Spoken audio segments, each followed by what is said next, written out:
ಪೂಜ್ಯ ಅಪ್ಪಗಳಿಗೆ ನಮನಾಂಜಲಿಯನ್ನು ಸಲ್ಲಿಸುವುದಕ್ಕೆ ಸೇರಿದ್ದೇವೆ. ಅಪ್ಪಗಳ ಶ್ರೀ ಸನ್ನಿಧಿಗೆ ವಂದಿಸಿ, ಎಷ್ಟೊತ್ತನ ಮಾತಾಡ್ಯಾರ ಮತ್ತು ಕೇಳೂನು ಕೇಳಿರಿ, ಅವರೆಲ್ಲರಿಗೂ ವಂದಿಸಿ ತಮ್ಮೆಲ್ಲರಿಗೂ ಪ್ರಣಾಮಗಳು. 1 ಗಂಟೆ ಆಗೈತಿ. ನಾವು 11ಕ್ಕೆ ಶುರು ಮಾಡಿದ್ದೀವಿ, ಹೌದಲ್ಲ? ಇನ್ನು 10 ನಿಮಿಷ ಐತತ್ತಾರಮ್ಮವ್ರು. 3 ತನ 2ರಿಂದ 3 ತನ ಊಟ ಐತೆ. ಇನ್ನೇನು ಹೇಳಬೇಕಾದದ್ದೇನು ಬಹಳ ಐತಿ ಅಂತ ನನಗೆ ಅನಿಸೋದಿಲ್ಲ. ಹೇಳಬೇಕಾದದ್ದನ್ನು ಅಮ್ಮವರು ಹೇಳ್ಯಾರ, ಡಾಕ್ಟ್ರು ಹೇಳ್ಯಾರ, ಬಸವಲಿಂಗಪ್ಪಗಳು ಹೇಳ್ಯಾರ. ಈಗ ಅಜ್ಜಂತೂ ಕಳಸನ ಇಟ್ಟು ಮತ್ತೆ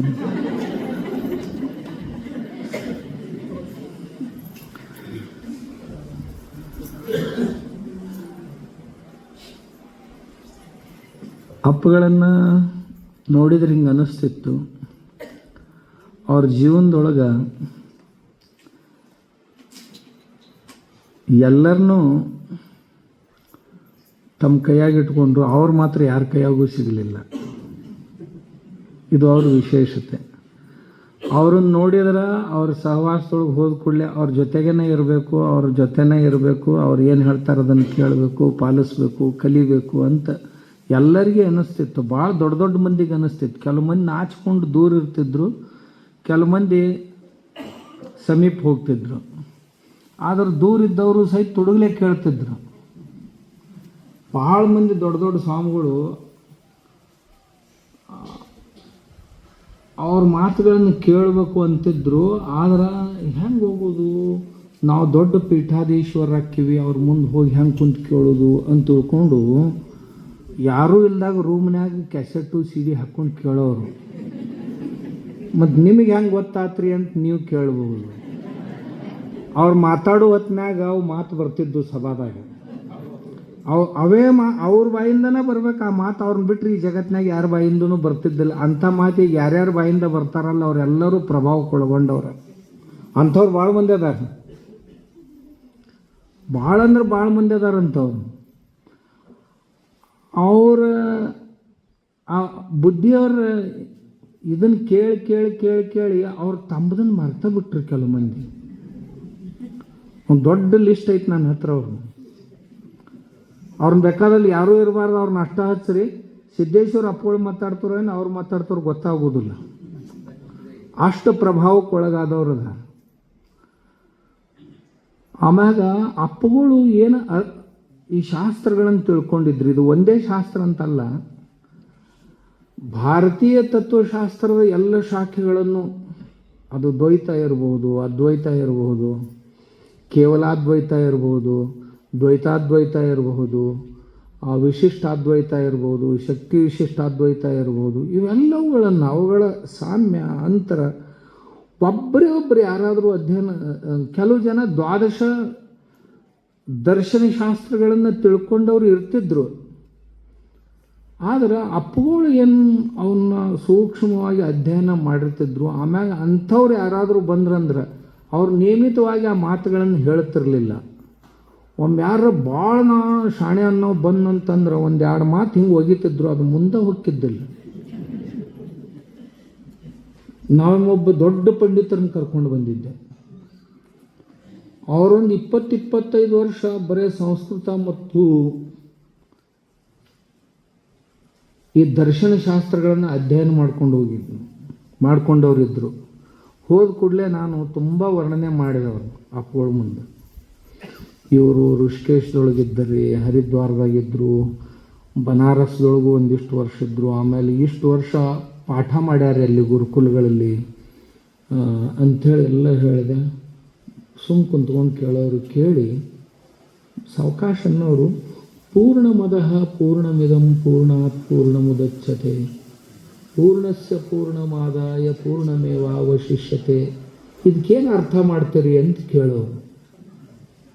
ಅದು ಪೂರ್ಣ, ಇದು ಪೂರ್ಣ, ದೇವರು ಪೂರ್ಣ, ಜಗತ್ತು ಪೂರ್ಣ, ಜೀವನೂ ಪೂರ್ಣ. ಪೂರ್ಣದಲ್ಲಿ ಪೂರ್ಣ ಕಳೆದ್ರೆ ಪೂರ್ಣನ ಉಳಿತೈತಿ, ಪೂರ್ಣದಲ್ಲಿ ಪೂರ್ಣ ಕೂಡಿಸಿದ್ರೆ ಪೂರ್ಣನ ಆಗ್ತೈತಿ. ಹಿಂಗಂದ್ರೆ ಏನು ಅಂತ ಕೇಳೋರು. ಹಂಗಾದ್ರೆ ಅದು ಪೂರ್ಣ, ಅದರಿಂದ ಇದು ಹುಟ್ಟಿತ್ತು, ಅಥವಾ ಇದು ಪೂರ್ಣ ಅಂದ್ರೆ ಇದು ಪರಿವರ್ತನೆ ಯಾಕೆ ಆಗ್ತೈತಿ ಅಂತ ಕೇಳೋರು. ಪರಮಾತ್ಮ ಅಪರಿವರ್ತನಶೀಲ, ಅವ ಪರಿವರ್ತನೆ ಆಗವಲ್ಲ. ಇದು ಪೃಥ್ವಿ ಅಥವಾ ಈ ಪ್ರಕೃತಿ ಪ್ರತಿ ಕ್ಷಣಕ್ಕೂ ಪರಿವರ್ತನೆ ಆಗೋದು. ಇದನ್ನ ಹೆಂಗೆ ಪೂರ್ಣ ಅಂತೀರಿ ಅಂತ ಕೇಳೋರು. ಇಷ್ಟೊಂದು ಕೂಡಲೇ ಅದು ತಲೆ ಕೆದರ್ಕೋತ ಹೋಗಿ 8 ದಿವಸಗಟ್ಟಲೆ ರಾತ್ರಿ ಎಲ್ಲ ಲೈಬ್ರರಿ ಕುಂತ್ಕೊಂಡು ಎಲ್ಲ ಪುಸ್ತಕ ತೆಗೆದು ಹಾಕ್ತೈತೆ. ಹಾಕಿ ಕೊನೆಗೆ ಬಂದು ಅಪ್ಪವ್ರು ನನಗೇನದು ಹೊಳಿಲಿಲ್ರಿ, ನೀವೇ ಹೇಳ್ಬೇಕ್ರಿ ಅನ್ನೋರು. ಹಿಂಗೆ ಮಲಯಾರ್ಜುನಂತವ್ರ ಮಗಳು ಕುಂತಿದ್ರು, ಇವ್ರಿಗೆಲ್ಲ ಗೊತ್ತೈತಿ, ಇವ್ರು ಕೇಳ್ರಿ ಎಲ್ಲ ಹೇಳ್ತಾರೆ ಇವ್ರು ಅಂತ ಹೇಳಿ ಎದ್ದು ಹೋಗಿದ್ರು. ನಾನಾ ಅನ್ನೋರು ಸಹಜ ಮಾತಿನಾಗ ಅದು ಅವ್ರೇನು ಪಂಡಿತರು ಬರ್ತಿದ್ರಲ್ಲ ತುಂಬಿ ತುಳುಕ್ತಿತ್ತು ಒಳಗೊಮ್ಮೆ. ಅವರು ಆ ಯಮಕನಾಗ ಇರ್ತಿದ್ರು. ಅವರು ಆ ಯಮಕನಾಗ ಕಂಡ್ರಂದ್ರನ ಇಂಥ ಪ್ರಶ್ನೆ ಕೇಳ್ತಿದ್ರು, ಯಮಕನಾಗ ಇರಲಿಲ್ಲ ಅಂದ್ರೆ ಏನೂ ಕೇಳ್ತಿದ್ದಿಲ್ಲ. ಭಾಳ ಸಂತೋಷ ಅಂತ ಅನ್ನೋರು ಒಂದು ಜರ ಯಮಕ್ಕೆ ತೋರಿಸಿದ್ರು ಸಹಜವಾಗಿ ಒಂದು ಪ್ರಶ್ನೆ ಕೇಳಿಬಿಡೋರು. ಆಯುಷ್ಯ ತುಂಬ ಒದ್ದಾಡ್ಬೇಕದು. ಒಂದು ಸಾರಿ ಒಬ್ಬ ಜೈನ್ ಪಂಡಿತರು ಬಂದಿದ್ರು. ಬಹಳ ದೊಡ್ಡ ವಿದ್ವಾಂಸ ಅವರು. ಜೊತೆ ಬಂದವರು ಏನಂದ್ರು, ನಮ್ಮ ಜೈನ ಮುನಿಗಳಿಗೆ ಗೊತ್ತಿರಲಾರ್ದಂಥ ಶಾಸ್ತ್ರ ಸಹಿತ ಇವ್ರಿಗೆ ಗೊತ್ತೈತ್ರಿ ಅಂತಂದರು. ನಮ್ಮ ಮುನಿಗಳಿಗೂ ಸಹಿತ ಆಗಿಲ್ಲ ಅಧ್ಯಯನ, ಅಷ್ಟು ಅಧ್ಯಯನ ಇವ್ರದ್ದು ಆಗೈತೆ ನೋಡ್ರಿ, ಅಂಥ ದೊಡ್ಡ ಪಂಡಿತರು ಅಂಥೇಳಿ ಅಂದ್ರು. ಹಂಗಂದು ಕೂಡಲೇ ಅಪ್ಪುಗಳು ಕುಂದಾಚಾರ್ಯರು ಸದೇಹ ವೈಕುಂಠಕ್ಕೆ ಹೋದ್ರಂತ, ಹೆಂಗೆ ಹೋದರು ಅಂತ ಕೇಳಿದರು. ಏನು ಒದ್ದಾಡಿತ್ರಿ ಶಾಸ್ತ್ರಿ, ನಿಮಗೆ ಹೇಳುತ್ತೆ ನಾನು. ಆ ಕಡೆ ಸುತ್ತ ಅವಾಗ, ಯಾಕಂದ್ರೆ ಅವ ಎಂದೂ ಓದೇ ಇರಲಿಲ್ಲ ಅದನ್ನು. ಅಪ್ಪಗಳಿಗೆಲ್ಲ ಗೊತ್ತಿತ್ತು, ಅಪ್ಪಗಳಿಗೆಲ್ಲ ಗೊತ್ತಿತ್ತು. ಚಟಪಟ ಒದ್ದಾಡಿದೆ, ಏನೂ ಆಗಲಿಲ್ಲ, ಒದ್ದಾಡಿ ಹೋದ ಕಡೆ. ಹಿಂಗೆ ಅಪ್ಪಗಳ ಹತ್ರ ಬಹಳ ಅಪರೂಪದ ಪ್ರಸಂಗಗಳು ಇಂಥವು. ಇಂಥ ಕೇಳಿ ತಿಳ್ಕೊಳಕ್ಕೆ ನಮಗದೊಂದು ಹಬ್ಬ ಇದ್ದಂಗೆ. ನಾವು ಆ ಕಡೆ ಏನಾರು ಮಾಡಿ ಎಂತಾರು ಮಾಡಿ ಬಂದಿದ್ದೀವಿ ಅಂತಂದ್ರೆ, ಇದು ಹಂಗೆ ಮಾಡಿ ಬಂದೀವಿ, ಅದನ್ನು ಹಿಂಗೆ ಮಾಡಿ ಬಂದೀವಿ ಅಂದ ಕೂಡಲೇ ನಮಗೂ ಪಂಕ್ಚರ್ ಮಾಡೋಕೆ ಅವ್ರಿಗೆ ಭಾಳ ವೇಳೆ ಹತ್ತಿರಲಿಲ್ಲ. ಸುಮ್ಮನೆ ಒಂದು ಸಣ್ಣದು ಸೂಜಿ ಚುಚ್ಚಿಬಿಟ್ರಂತಂದ್ರೆ ಹೇಳಕ್ಕೆ ಬರ್ತಿದ್ದಿಲ್ಲ. ಅದಕ್ಕೆ ಅವ್ರು ಹೇಳ್ತಿದ್ರು, ಯಾವುದನ್ನು ಬಹಳ ಅಭಿನಿವೇಶ ತಾಳಬಾರ್ದು. ಯಾವುದಕ್ಕೆ ಆಗೋಲ್ಲಕ್ಕ ಬಹಳ ಅಭಿನಿವೇಶ ತಾಳಬಾರ್ದು. ಯಾವುದೇ ದರ್ಶನ ಶಾಸ್ತ್ರಗಳಿರಲಿ, ಅವರವರು ತಮ್ಮ ಅನುಭವಕ್ಕೆ ಬಂದದ್ದನ್ನು ಬರೆದಿರ್ತಾರೆ. ಅದು ಸುಳ್ಳ, ಇದು ನಿಜ, ಇದು ಸುಳ್ಳ, ಅದು ನಿಜ ಅಂತ ಎಂದೂ ಕಡ್ದಾಡಕ್ಕೆ ಹೋಗಬಾರ್ದು ಅಂತಿದ್ರು ಬುದ್ಧಿಯವ್ರು ಹೇಳೋದು. ಅವರವರ ಸ್ತರದಲ್ಲಿ ಅದು ಸತ್ಯ. ಅದನ್ನು ತಿಳ್ಕೊಬೇಕಾದ್ರೆ ಅವ್ರು ಯಾವ ಸ್ತರದೊಳಗಿದ್ರು ಅಲ್ಲಿ ಹೋಗಿ ನಿಂದಿರಬೇಕು, ಅಂದ್ರೆ ಅದು ಗೊತ್ತಾಗ್ತದೆ. ಇರಲಿಲ್ಲ ಅಂತಂದ್ರೆ ಆ ಮಟ್ಟದ ಮ್ಯಾಗ ಕರ ಬೆಟ್ಟದ ಮ್ಯಾಗ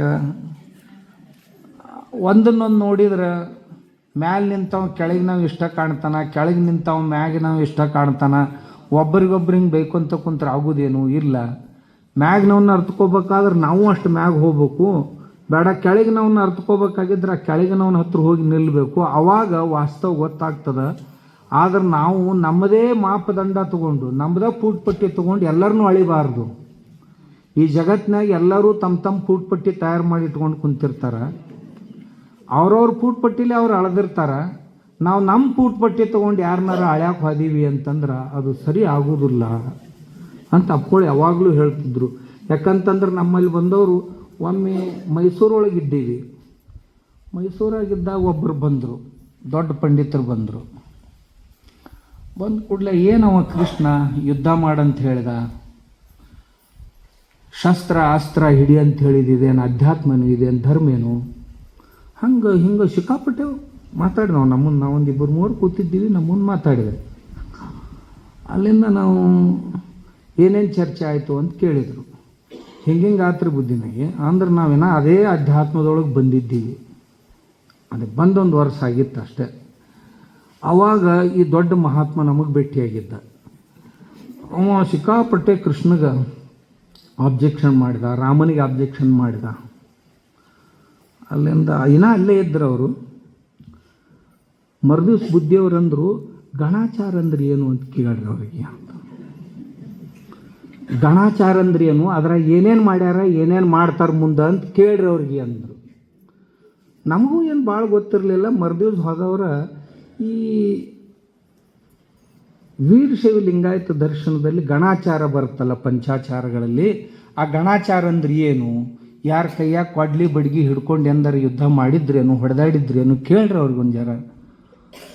ಅವ ಮನುಷ್ಯ ಬರ್ತೀನಿ ನಿಮ್ಗೆ ಸಾಯಂಕಾಲ ಅಂತ ಹೇಳಿ ನಾವು ಹೊಳ್ಳಿ ಬರಲಿಲ್ಲ. ಅವ ದೊಡ್ಡ ಪ್ರಾಧ್ಯಾಪಕ. ಅವ ಎಲ್ಲ ತಿಳ್ಕೊಂಡಿದ್ರಂದ್ರೆ ಎಲ್ಲನೂ ತಿಳಿತೈತಿ. ಆದ್ರೆ ತಮ್ಮದು ಅಷ್ಟ ತಿಳ್ಕೊಂಡು ಉಳ್ದವ್ರನ್ನ ಮಾಪ್ ತಕ್ಕೊಂತ ಅಡ್ಡಾಡ್ತಿದ್ರು ಅಂದ್ರೆ ಅದ್ರ ಉಪಯೋಗ ಆಗೋದಿಲ್ಲ ಅಂತ.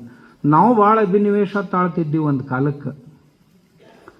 ಭಾಳ ಅಂದ್ರೆ ಭಾಳ ಅಭಿನಿವೇಶ ತಾಳ್ತಿದ್ದೀವಿ. ಬುದ್ಧಿಯವರು ನಮ್ಮನ್ನ ತಣ್ಣಗೆ ಮಾಡಿದರು. ಯಾವುದರದ್ದು ಅಭಿನಿವೇಶ ತಾಳ್ಬೇಡ್ರಿ. ಯಾರ್ದನ್ನು ಓದ್ತಿರ್ತಿರಲ್ಲ ಅದು ಅವ್ರದ್ದು ಅಂತ ಓದಕ್ಕೆ ಕಲೀರಿ. ನಿಮಗೆ ಬೇಕಾದಂಗೆ ಓದಬೇಡ್ರಿ. ಅವ್ರು ಹೆಂಗೆ ಬರ್ದಾರಲ್ಲ ಹಂಗೆ ಓದಕ್ಕೆ ಕಲೀರಿ. ಅಂದ್ರೆ ನಿಮಗೆ ಅರ್ಥ ಆಕೈತಿ. ಅವ್ರ ಸ್ತರದೊಳಗೆ ಅದು ಸರಿ ಐತಿ, ಅರ್ಥ ಮಾಡ್ಕೊಂಡು ಬಿಡ್ರಿ.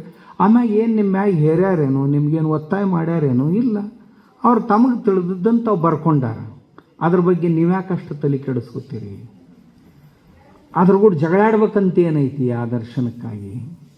ಜಗಳಾಡಕ್ಕೆ ಬಂದ್ರೆ ಆ ಮಾತು ಬೇರೆ. ಅವ್ರು ಯಾರ ಬಂದ್ರಂದ್ರೆ ಬಂದಾಗ ನೋಡಕ್ಕೆ ಬಂದಿತ್ತು.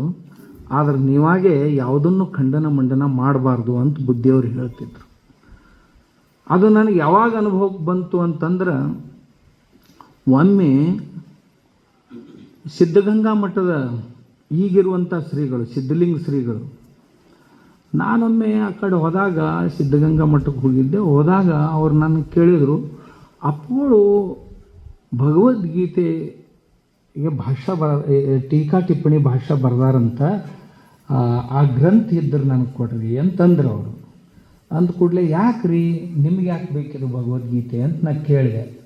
ಇಲ್ಲ, ಪ್ರತಿಯೊಂದು ಶ್ಲೋಕಗಳಿಗೂ ಸಹಿತ ವಚನಗಳನ್ನು ಉದ್ಧರಿಸ್ಯಾರ. ಇದು ಕರ್ನಾಟಕದಲ್ಲಿ ಅಥವಾ ದೇಶದಲ್ಲಿ ಯಾರೂ ಮಾಡಿಲ್ಲ. ಅಂದ್ರೆ ಪ್ರತಿಯೊಂದು ಶ್ಲೋಕಕ್ಕೂ ಸಹಿತ ಸಮಾನಾಂತರವಾದಂಥ ವಚನಗಳಂತ ಏನು ಬರ್ತಾವೋ ಅವುಗಳನ್ನು ಉದ್ಧರಿಸ್ಯಾರಂತ. ಅದಕ್ಕೆ ಅದು ನನಗೆ ಬೇಕಾಗೈತಿ. ನಾವು ಅಲ್ಲಿ ತನೂ ಆ ದೃಷ್ಟಿಯಿಂದ ಈ ಅಪ್ಪೋಳ ಭಗವದ್ಗೀತೆ ಐತಲ್ಲ ಅದನ್ನು ನೋಡಿರಲಿಲ್ಲ. ಮತ್ತೊಬ್ಬರು ನನಗೆ ಕೇಳಿದರು, ಶಿವಾಚಾರ್ಯರು, ಅಪ್ಪಗಳು ಬರೆದದ್ದು ಸಿದ್ಧಾಂತ ಶಿಖಾಮಣಿ ಐತೇನ್ರಿ ಅಂತ. ಅಂದ ನಿಮ್ಮ ಹತ್ರ ಇರ್ಬೇಕಲ್ಲ ಸಿದ್ಧಾಂತ, ನಮ್ಮ ಹತ್ರ ಅದಾವ್ರಿ. ಆದ್ರೆ ವಚನಶಾಸ್ತ್ರದ ಜೊತೆ ಸಮನ್ವಯ ಮಾಡಿ ಬರೆದವ್ರು ಯಾರೂ ಇಲ್ಲ. ಸಿದ್ಧಾಂತ ಶಿಖಾಮಣಿಯ ಶ್ಲೋಕಗಳಿಗೆ ವಚನಗಳ ಸಮನ್ವಯ ಮಾಡಿ ಬರ್ದಾರ. ಪ್ರತಿಯೊಂದು ಶ್ಲೋಕಕ್ಕೂ ವಚನಗಳನ್ನು ಜೋಡಿಸ್ಯಾರ. ಅದನ್ನು ಯಾರೂ ಮಾಡಿಲ್ಲ. ಅದಕ್ಕೆ ಅದನ್ನು ನೋಡಬೇಕಾಗಿತ್ತು ಅಂತ. ಅಂದ್ರೆ ಅಪ್ಪಗಳು ವಾದ ವಿವಾದ ಬೇಡ, ಸಮನ್ವಯ ಹೆಂಗೆ ಮಾಡ್ಕೊಂಡು ಹೋಗಬೇಕು. ಎಲ್ಲದಕ್ಕೂ ಇರ್ತಿತ್ತು ಅವ್ರ ಹತ್ರ ಔಷಧ. ಇದಕ್ಕಿಲ್ಲ ಅನ್ನಂಗಿಲ್ಲ, ಎಲ್ಲದಕ್ಕೂ ಔಷಧ ಇರ್ತಿತ್ತು. ಯಾವುದರದ್ದು ಅಭಿನಿವೇಶ ಯಾರೂ ತಾಳಬಾರ್ದು ಅಂತ ಅಂತಿದ್ರು. ನಾವು ಒಂದೊಂದು ಸಾರಿ ಮತ್ತು ಇಂಥವು ಏನಾರು ಘಟನೆಗಳು ಸಮಾಜದೊಳಗೆ ನಡೆದು ಘಟಿಸಿದ್ವು ಅಂದ್ರೆ ಅವಾಗ ನಮ್ಮನ್ನೆಲ್ಲ ಕೂಡಿಸ್ತಿದ್ರು ಪಂಡಿತರು. ಬಳಗ ಕೂಡ್ರಿ ಒಂದು ಸ್ವಲ್ಪ ಚರ್ಚೆ ಮಾಡಿರೋದು, ಇದ್ರ ವಿಷಯ ಚರ್ಚೆ ಮಾಡ್ರಿ ಅಂತ.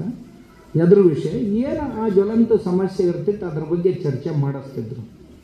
ಮಾಡಿ ನಿಮ್ಮ ಅಭಿಪ್ರಾಯ ಏನು ಹೇಳ್ರಿ ಅಂತ ಹೇಳಿದ ಕೂಡಲೇ ಇವರೆಲ್ಲರೂ ಒತ್ತಾಟೆ ಆದ ಕೂಡಲೇ ಇವ್ರ ವಿರುದ್ಧ ನಾನು ಒಬ್ಬನೇ ಇರ್ತಿದ್ದೆ. ನಾನು ಅದೇ ಪಕ್ಷದವನ್ನ ಇರ್ತಿದ್ದೆ.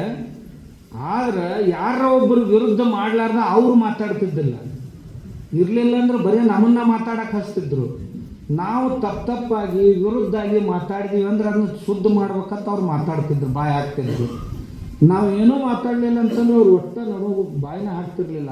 ಇವ್ರೇನು ಆಯ್ತು ಎಲ್ಲ ಮಾತಾಡೋದು ಆಯ್ತು ಹೋಗ್ಬಿಡ್ರಿ ಅಂತಿದ್ರು. ಅದಕ್ಕಂತ ನಾನು ಪ್ರತಿಯೊಂದು ವಿಷಯಕ್ಕೂ ವಿರುದ್ಧ ಮಾಡ್ತಿದ್ದೆ. ಅದು ನನಗೆ ಪಟಾಯಿಸದೇ ಇರಲಿ, ಒಟ್ಟು ಬುದ್ಧಿಯವ್ರು ಮಾತಾಡಕ್ಕೆ ಹಚ್ಬೇಕಂತ ತಿಳ್ಕೊಂಡು ವಿರೋಧ ಮಾಡೋದು. ಅದು ಹಂಗೆ ಆಗಿರಿ, ಅದು ಹಂಗಲ್ಲ, ಅದು ಹಿಂಗಲ್ಲ, ಹಿಂಗಲ್ಲ, ಅದು ಹಂಗಲ್ಲ ಅಂತೇಳಿ ಮುದ್ದಾಮ ವಿರುದ್ಧ ಮಾಡೋದು.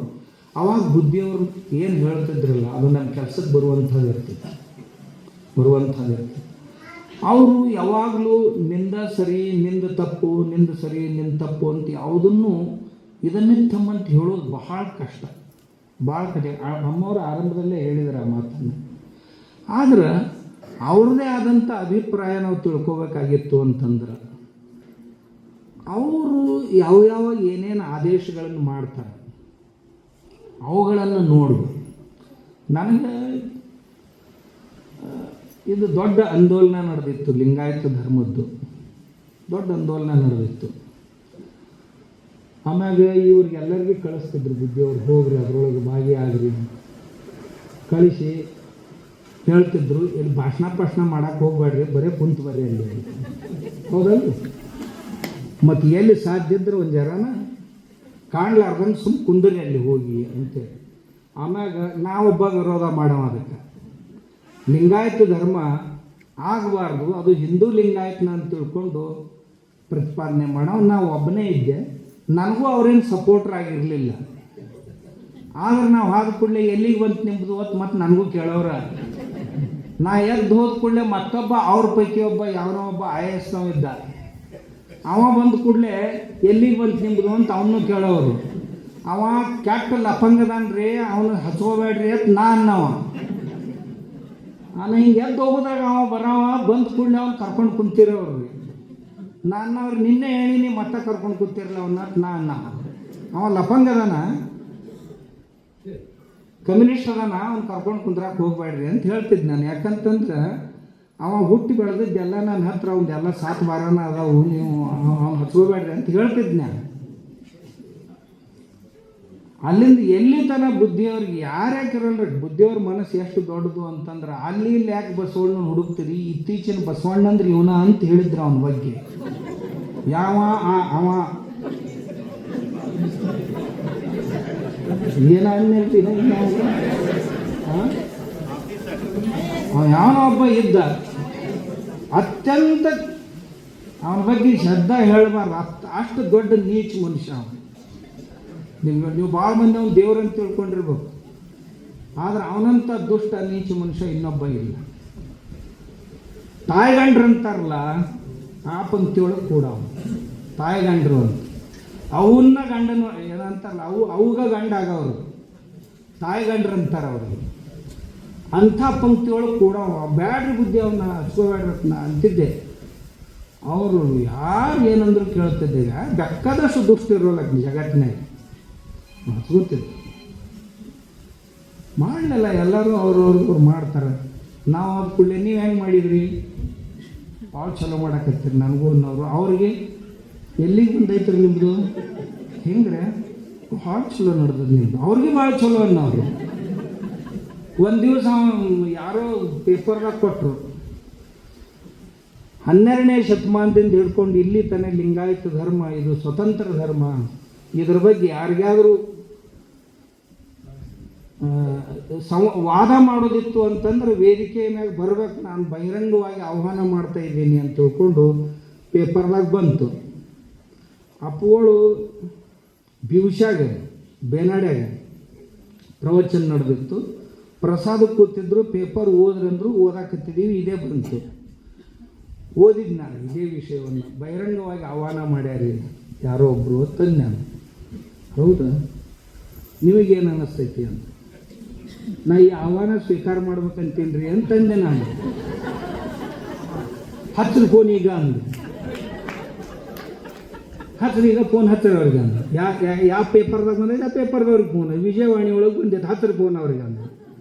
ನಾ ಹಿಂದಾಗಡೆ ಇಲ್ಲಿ ಫೋನ್ ಇದು ಸರಿ ಇಲ್ರಿ, ಹಿಂದಾಗಡೆ ಹಚ್ತೇನೆ, ಹಿಂದಾಗಡೆ ಇಲ್ಲಿ ಈಗ ಹಚ್ಚೋದಂದ್ರೆ ಅಲ್ಲೇ ಕುಂದ್ರಿಸಿ ಕಡೆಗೆ ನನ್ನ ಫೋನಿಗೆ ರೇಂಜ್ ಇರಲಿಲ್ಲ. ಮತ್ತೊಬ್ಬರ ಮಗ್ಗಲ್ದವ್ನ ಫೋನ್ ತೊಗೊಂಡು ಹಚ್ಚಿದ್ರು ಅವ್ರಿಗೆ. ಹಚ್ಚಿ ಲೈವ್ ಆಗಿ ಅದೇ ಕ್ಷಣಕ್ಕೆ ಅವ್ರು ಟಿ ವಿ ಒಳಗೆ ಬಿಡಕ್ಕೆ ಶುರು ಮಾಡಿದ್ರು. ಕಾಡು ಸಿದ್ದೇಶ್ವರ ಸ್ವಾಮಿಗಳು ಅವ್ರ ಆಹ್ವಾನ ಸ್ವೀಕಾರ ಮಾಡ್ಯಾರ. ಸ್ಥಾನ ಮತ್ತು ಸಮಯ ಹೇಳ್ಬೇಕು ಅವರು. ಅವ ಯಾವ ಇದ್ನಲ್ಲ ಅವ ಸೆಕ್ರೆಟ್ರಿ, ಅವ ಹೇಳಬೇಕು ಅಂತ ತಿಳ್ಕೊಂಡು ಆಗಿಂದಾಗ ಅವರು ಲೈವ್ ಬಿಟ್ಬಿಟ್ರು. ಹಿಂಗೆ ಬಿಟ್ರಿ ಬುದ್ಧಿ ಅಂದೆ. ಭಾಳ ಚಲೋ ಆತಲ್ಲ, ಇನ್ನೇನು ಮಾಡೋರು ಅಂದರು. ಇನ್ನೇನು ಮಾಡೋ ನಾ ಮಾಡ್ತೇನಲ್ರಿ ಅಂತಂದೆ. ಆಯ್ತು ಹೋಗ್ರಿ ನಂದು ಹಚ್ಬಿಟ್ಬಿಟ್ರಲ್ಲ. ಅವ್ರದ್ದು ಯಾವಾಗ ಬರ್ತೈತಿ ಅಂತ ನಾ ದಾರಿ ಕಾಯ್ತಿದ್ದೆ. ಒಟ್ಟು ಅವ್ರು ಆಹ್ವಾನ ಸ್ವೀಕಾರ ಮಾಡಲಿಲ್ಲ. ಅವರು ನಾ ಏನು ಸ್ವೀಕಾರ ಮಾಡಿದ್ನಲ್ಲ ಅದನ್ನು ಸ್ಥಾನ ಇದು ಹೇಳಂತ ಹೇಳಿದ್ನಲ್ಲ, ಅವ್ರು ಒಟ್ಟು ಹೇಳಲಿಲ್ಲ. ಮುಂದೆ ನನಗೆ ಅದರ ಅಧ್ಯಕ್ಷರು, ಆ ಸಂಘಟನೆ ಅಧ್ಯಕ್ಷರು ನಮ್ಮ ಇವರು ಹೊರಟ್ಟಿ ಸಾವ್ಕಾರ ಬಸವರಾಜ್ ಹೊರಟ್ಟಿ ಅವರು. ಅವ್ನು ಬಿಟ್ಟು ಅದು ಯಾಕೋ ಸಾವ್ಕಾರ, ಮತ್ತು ನೀವು ದೊಡ್ಡ ಇದು ಮಾಡಿ ಆಹ್ವಾನ ಮಾಡಿದ್ರಿ, ನಾ ಸ್ವೀಕಾರ ಮಾಡಿದ್ದೆ, ಮತ್ತು ನೀವು ಯಾಕೆ ಅದಕ್ಕೆ ಬರಲಿಲ್ಲ ಕುಸ್ತಿಗೆ ಅಂತ ನಾ ಕೇಳಿದೆ. ಅವನು ಕಾರಣ ನಮ್ಮ ಕುಸ್ತಿ ನೋಡ್ಬೇಕಂತ ಭಾಳ ಮಂದಿ ತತ್ಪರದಾರ, ಮತ್ತು ಯಾಕೆ ಬರಲಿಲ್ಲ, ನಾವೆಲ್ಲ ಅದು ಮಾಡಿದ್ದೀವಿ ರೀ. ಮುಂದೆ ಎಲ್ಲ ಸ್ವಾಮಿಗಳಿಗೆ ಕೇಳಿದೀವಿ, ಆಂದೋಲನದೊಳಗೆ ಭಾಗವಹಿಸಿದಂಥ ಎಲ್ಲ ಸ್ವಾಮಿಗಳನ್ನ ಹಿಂಗೆ ಕಾಡಸಿದ್ದೇಶ್ವರ ಸ್ವಾಮಿಗಳು ಆಹ್ವಾನ ಸ್ವೀಕಾರ ಮಾಡ್ಯಾರ, ಮತ್ತು ಎಲ್ಲಿ ಮತ್ತು ಎಷ್ಟನೇ ತಾರೀಕಿಗೆ ಎಷ್ಟು ಗಂಟೆಗೆ ಕರಿಬೇಕು ಅವ್ರನ್ನ ಅಂತ ಕೇಳಕ್ಕೆ ಹೋಗ್ಯಾರ. ನೀವು ಉಳಿದವ್ರು ಯಾರು ಬೆನ್ನಾರ ಹತ್ತಿರ ಆ ಸ್ವಾಮಿದಟ್ಟು ಬೆನ್ನು ಹತ್ತಕ್ಕೆ ಹೋಗ್ಯಾರ. ಅವ್ರು ಏನಂದ್ರು ಅನಿಸ್ಕೊಂಡು ಸುಮ್ಮ ಕುಂದ್ರದು ನೀವು. ಅದು ಹಂಗೆ ಯಾಕೆ ಹಾಕಿತ್ತು ಏನೋ ಅವ್ರಿಗೆ ಗೊತ್ತದು. ಅವು ಯಾಕೆ ಅನಿಸ್ತಿದ್ದು ಏನೋ ಗೊತ್ತಿಲ್ಲ. ಅದಕ್ಕೆ ಬೇರೆ ಬೇರೆ ಕಾರಣನೂ ಅದಾವ. ಅವ್ರು ಬಂದು ಕೂಡಲೇ ಅಪ್ಕೊಂಡು ಮತ್ತೆ ಅವ್ರಿಗೆ ಅನ್ನೋರು ಏನಾಯ್ತು ನಿಮ್ಮದು, ಅದು ಆಹ್ವಾನ ಮಾಡಿದ್ರಲ್ಲ. ಅವ್ನು ಕೇಳೋರು, ಅವ್ನು ಬಂದು ಕೂಡಲೇ ಅವ್ರು ಹೇಳೋರು ಸ್ವಾಮಿಗಳು ಬ್ಯಾಡ ಅಂದ್ರಿ ಅದಕ್ಕೆ ಬಿಟ್ಟಿವ್ರಿ ಅಂತ. ಮತ್ತು ನಾವು ಹಾಲ್ಕೊಳ್ಳಿ ಏನಾಯ್ತು ಫೋನ್ ಮಾಡಿದ್ರಲ್ಲ ನಮಗೂ ಕೇಳೋರು. ಆದ್ರೆ ಅಪೋಳ ಸ್ವಭಾವ ಏನು, ಇದಮಿತ್ತಮ್ಮಂತ ಹೇಳಿ ಏನು ಸರಿ ಅಂತ ಇದ್ದು ಸೊನ್ನೆ. ಹಾಗಾದ್ರೆ ಅಪೋಳ ಅಭಿಪ್ರಾಯ ಏನಿರ್ತಿತ್ತು, ಅಪೋಳ ಅಭಿಪ್ರಾಯ ಏನಿರ್ತಿತ್ತು ಅವ್ರ ಬಾಯಿಂದ ಯಾವಾಗಲೂ ಹೇಳ್ತಿರ್ಲಿಲ್ಲ. ಆದರೆ ಅವ್ರ ಕೃತಿಯಿಂದ ಮಾತ್ರ ಅವನ್ನೆಲ್ಲವನ್ನೂ ಅರ್ಥ ಮಾಡ್ಕೋಬೋದಾಗಿತ್ತು. ಅಪ್ಪಗಳು ಉಪನಿಷತ್ತುಗಳ ಮೇಲೆ ಪ್ರವಚನ ಮಾಡಿದರು. ಯಾವಾಗ ಉಪನಿಷತ್ತಂದ್ರೆ ಏನು ಯಾರಿಗೂ ಗೊತ್ತಿರಲಿಲ್ಲ. ಆವಾಗ ಹಳ್ಳ್ಯಾನ ಮಂದಿಗೆ ಈಶಾವಾಸ್ಯ, ಕೇನೋಪನಿಷತ್ತು, ಕಠೋಪನಿಷತ್ತು, ಮುಂಡಕೋಪನಿಷತ್ತು, ತೈತ್ರೀಯ ಈ ಉಪನಿಷತ್ತುಗಳ ಮೇಲೆ ಅಪ್ಪಗಳು ಹಳ್ಳ್ಯಾಗ ಪ್ರವಚನ ಮಾಡ್ತಿದ್ರು. ಆಶ್ರಮಗಳೊಳಗೆ ಶಾಸ್ತ್ರ ಹೇಳೋರು ಯಾರು ಉಪನಿಷತ್ತು ಹೇಳೋರು ಇರಲಿಲ್ಲ. ಆ ಕಾಲದಾಗ ಅಪ್ಪಗಳು ಈ ಉಪನಿಷತ್ತುಗಳ ಮೇಲೆ ಪ್ರವಚನವನ್ನು ಹಳ್ಳ್ಯಾಗ ಮಾಡ್ತಿದ್ರು. ಹಳ್ಳಿ ಜನರಿಗೆ ಉಪನಿಷತ್ತು ಅಂದ್ರೆ ಏನು ಗೊತ್ತಾಯ್ತವ. ಹಾಗಾದ್ರೆ ಅದೇ ಅಪ್ಪಗಳು ವಚನಗಳ ಮೇಲೂ ಪ್ರವಚನ ಮಾಡಿದರು. ಪ್ರಭುದೇವರ ವಚನಗಳ ಮೇಲೆ, ಸಿದ್ದರಾಮೇಶ್ವರರ ವಚನಗಳ ಮೇಲೆ, ಮಹಾದೇವಿ ಅಕ್ಕನ ವಚನಗಳ ಮೇಲೆ, ಬಸವಣ್ಣನವರ ವಚನಗಳ ಮೇಲೆ, ಒಟ್ಟು ವಚನ ಸಾಹಿತ್ಯದ ಮೇಲೆ ಅಪ್ಪಗಳು ಪ್ರವಚನ ಮಾಡ್ತಿದ್ರು. ಅದೇ ಅಪ್ಪಗಳು ಯೋಗ ಸೂತ್ರಗಳ ಮೇಲೆ ಪ್ರವಚನ ಮಾಡಿದರು. ಪತಂಜಲಿ ಯೋಗ ಸೂತ್ರದ ಮೇಲೆ ಪ್ರವಚನ ಮಾಡ್ತಿದ್ರು. ಬರೇ ಪ್ರವಚನ ಮಾಡ್ತಿದ್ರು ಅಂತಲ್ಲ, ಅವರು ಎಲ್ಲ ಪ್ರಾಕ್ಟೀಸ್ ಮಾಡಿ ತಯಾರಿದ್ರು ಅಪ್ಪಗಳು. ಒಮ್ಮೊಮ್ಮೆ ನಮ್ಮ ಸಂಗಮದೇವ್ರಿಗೆ ನಮ್ಮ ಅನ್ನ ಹೇಳಿದ್ನಲ್ಲ, ಸಂಗಮದೇವ್ರಿಗೆ ಕೆಲವೊಂದು ವಿಧಿಗಳು ಬರಲಿಲ್ಲ ಅಂದ್ರೆ ಅಪ್ಪಗಳು ನಮ್ಮ ಕಣ್ಣಿದ್ರಿಗೆ ಮಾಡಿ ತೋರಿಸಿದ್ರು. ಅವ್ರು ಇದೇನಿದು ವಿಧಿ, ಯೋಗ ಶಾಸ್ತ್ರದಾಗ ಹಿಂಗೆ ಹೇಳ್ಯಾರಲ್ಲ ಇವರು. ಅದೇ ಹೋಗಿ ಬಿಹಾರ್ ಯೋಗ ಮಹಾವಿದ್ಯಾಲಯದಾಗ ಕಲ್ತ್ಕೊಂಡು ಅಲ್ಲೇನು ಕಲಿಸ್ಯಾರ ನಿಮ್ಗಂತ ಕೇಳಿದರು. ಇವರಂದರು ಇಲ್ಲ ನನಗೆ ಬರೋದಿಲ್ಲದು ಅಂಥೇಳಿ ಇವ್ರಂದರು. ಅದು ಹಿಂಗಿರ್ತೈತೆ ನೋಡು ಅಂಥೇಳಿ ಮಾಡಿ ತೋರಿಸಿದ್ರು ಬುದ್ಧಿಯವರು ಅವೆಲ್ಲವು. ನಾವು ಕುಂಡಲಿನಿ ಜಾಗೃತಿಯ ಬಗ್ಗೆ ಕೇಳ್ತಿದ್ದೀವಿ ಬರೇ, ಅದನ್ನು ಯಾವ ರೀತಿ ಮಾಡಬೇಕು ಅನ್ನೋದನ್ನು ಅಪ್ಪಗಳು ನಾವು ಬೆಳಿಗ್ಗೆ ವಾಕಿಂಗ್ ಹೋದಾಗ ನಮ್ಮ ಸಂಗಮದೇವರು ನಾವು ಇದ್ದಾಗ ಆ ಕುಂಡಲಿನಿ ಜಾಗೃತಿ ಅಂದ್ರೆ ಏನು, ಅದಕ್ಕೆ ಅರ್ಥ ಏನು, ಆ ಚಕ್ರಗಳನ್ನು ಅರಳಿಸುವ ಬಗೆ ಏನು, ಸಹಸ್ರಾರದಲ್ಲಿ ನಿಲ್ಲುವ ಬಗೆ ಏನು, ಅಪ್ಪಗಳು ಪ್ರಾಕ್ಟಿಕಲಾಗಿ ಹೇಳ್ತಿದ್ರು. ಅವನು ಯಾವ ಸಾಮಾನ್ಯ ಮನುಷ್ಯ ಸಹಿತ ಮಾಡಿ ನೋಡಬೇಕು.